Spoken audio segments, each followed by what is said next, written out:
Hi, my name is Jason Stilson and I'm the Director of Lawn Care Operations here at Stewart Service Group, and today we're going to talk about some watering. Most of us understand that plants need water and nutrients to keep them healthy and looking good. But when it comes to Kentucky bluegrass, it is the preferred grass type here in Utah. And so it loves the cool weather. So when the temperatures are generally in the 70s or lower, it thrives and looks great. But once the temperatures start to come up in the mid 70s and higher, it stresses the plant out, makes it wants to go dormant, and that's what makes the plants turn brown. So if you're curious about how much water you should use, how many times a week you should water, this video should be able to help you with that. Lawns need to be watered about each week, just to keep it going through the season. So it's important to understand the different types of sprinklers that you might have on your property and how they deliver varying amounts of water. So this video is going to cover 3 common types of sprinklers. It's going to talk about pop-up head sprinklers. It's going to talk about what are called pin stream rotary heads, and also long sweeping rotary heads. So you can use the watering guide that's in this video to make sure that your lawn is receiving enough water in the year. So as a disclaimer, these are general recommendations for watering times and days per week. With your personal property, you may have to adjust it for your personal needs or what is going on with your lawn.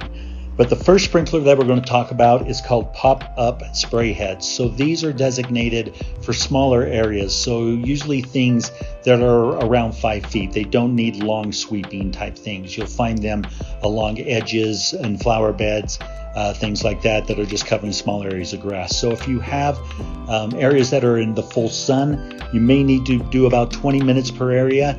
If you have more shaded areas, you may only need 10 to 15 minutes per area in these spots. With a pin stream rotary head, these are for more medium-sized areas. So we're talking 7 to 10 feet that don't need to cover large spots. You'll usually find them along curbings. With it as well, these generally will do about 180 degrees, but they do a fanning, very small pin type of stream. So it's not large amounts of water that is coming out. So with this, you're probably in full sun looking 45 to 55 minutes an area. With your shaded areas, probably 20 to 35 minutes.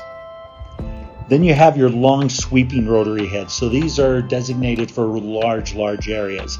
So one thing that these can do is they can do a 360 degree spin on them, but because it takes so much longer for that stream to get back to where it originally started, you're going to have to give it longer periods of time to give the amount of water that it needs. So with that, if you're full sun, you could be 50 minutes to 60 minutes per area. In shaded areas, it could be 30 to 40 minutes. But again, depending on your personal lawn, these can be adjusted for making sure that you're not overwatering as well. Now, the next thing that we suggest is doing what is called the 1-2-3-2-1 watering method. And what we're focusing on here is keeping the times on the sprinklers and then changing the days or the amount of days that we're going to water that week.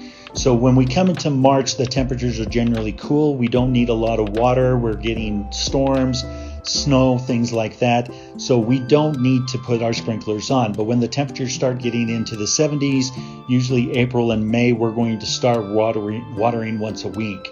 Then when the temperatures start to increase from there, so we're getting into the 80s, then we're going to start going twice a week. And usually that's happening May and June. June, July, August, we're hitting our drought season.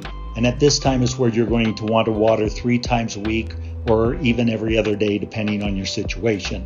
Once we start getting out of the hot temperatures, then we're going down to the 2 times a week. So usually August, September, we'll drop it to twice a week. But again, keeping the same minutes on those sprinklers.